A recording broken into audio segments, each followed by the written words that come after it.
என்னங்க நேத்து கல்யாண வீட்ல என் தங்கச்சிட்டு என்ன சொன்னீங்க? சிரிச்சுக்கிட்டே இருந்தா. Red colour sari. Red colour சாரில சும்மா தேவதை மாதிரி இருந்தேன்னு சொன்னேன்.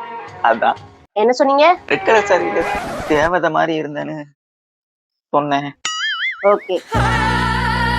எதுவுமே சொல்லாம போறா. பயமா இருக்கே. எங்க இருந்தாங்க? என்னம்மா கட் பண்ணி தரணுமா? ஐயோ பழப்புள்ள உங்களுக்கு தான், நீங்க தான் சாப்பிடணும். நான் சாப்பிடணுமா?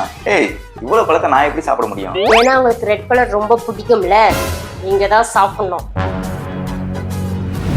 என்னப்பா என்ன பண்ணிட்டு இருக்க? ரெட் கலர் ட்ரெஸ் எல்லாம் தனியா பிரிச்சு வச்சுக்கிட்டு இருக்கேன். நீட்டி ட்ரெஸ் எல்லாம் போகிக்கு கொளுத்த போறேன். ஏன்னா உங்களுக்கு ரெட் கலர் தானே பிடிக்கும். என்னங்க என்ன பண்றீங்க? என்னம்மா? பானையில இருக்கு தண்ணி வந்து குடிக்கீங்க. பக்கத்துல சிவப்பு கலர் குடம் இருக்குல்ல, அதுல மூந்து குடிங்க. ஏன்னா உங்களுக்கு ரெட் கலர் தானே பிடிக்கும்.